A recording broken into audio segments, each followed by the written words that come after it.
नमस्कार प्यारे साथियों, आप सभी का फादर क्लासेस महुआ में हार्दिक स्वागत एवं अभिनंदन है। साथियों, आज हम आपके लिए बहुत ही महत्वपूर्ण एनसीईआरटी बेस्ड क्वेश्चन लेकर आए हुए हैं।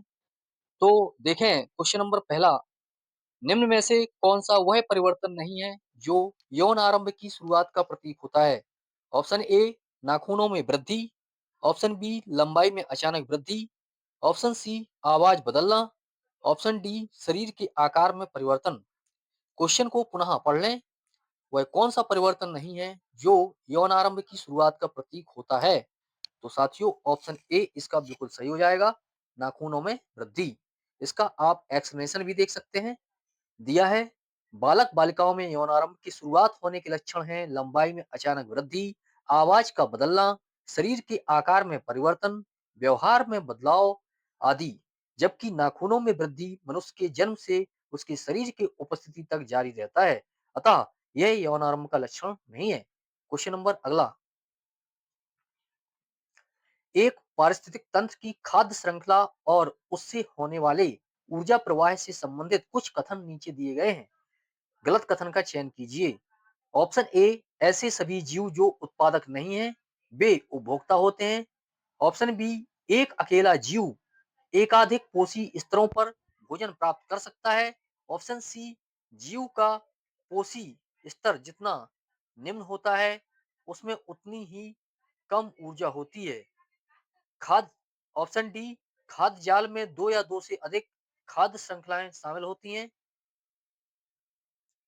तो देखें, इसका सही आंसर हो जाएगा ऑप्शन सी, जीव का पोषी स्तर जितना निम्न होता है उसमें उतनी ही कम ऊर्जा होती है। इसका एक्सप्लेनेशन देख सकते हैं। जीव का पोषी स्तर जितना निम्न होता है उसमें उतनी ही कम ऊर्जा होती है, यह कथन गलत है।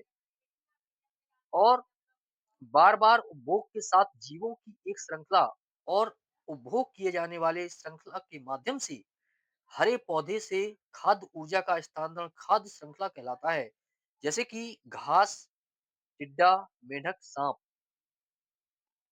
और खाद्य श्रृंखला के प्रत्येक चरण को पोषी स्तर कहा जाता है। खाद्य श्रृंखला उत्पादकों के साथ शुरू होती है और शीर्ष मांसाहारी के साथ समाप्त होती है। क्वेश्चन नंबर अगला, मनुष्य की आनुवांशिकी का पता लगाया जा सकता है। ऑप्शन ए अफ्रीकी मूल, ऑप्शन बी अमेरिकी मूल से, ऑप्शन सी दक्षिणी एशियाई मूल से, ऑप्शन डी पूर्वी एशियाई मूल से। साथियों इसका सही आंसर हो जाएगा ऑप्शन ए, अफ्रीकी मूल से। इसका एक्सप्लेनेशन भी देखें, दिया है। अफ्रीकी मूल, मानव आनुवंशिकी का पता अफ्रीकी मूल से लगाया जा सकता है। पैलियो पैलियोंटोलॉजिकल और आनुवंशिक साक्ष्य इंगित करते हैं कि आधुनिक मानव पिछले 300,000 वर्षों के भीतर अफ्रीका में उत्पन्न हुए हैं। तो इसमें आपने देखा मनुष्य की आनुवंशिकी पता लगाया जा सकता है तो अफ्रीकी मूल से। इसका ए ऑप्शन बिल्कुल सही है। क्वेश्चन नंबर अगला, निम्नलिखित में से कौन सा निम्नलिखित में से कौन प्रजातियों की संख्या को बनाए रखने और उनकी विलुप्तता को रोकने के लिए आवश्यक है?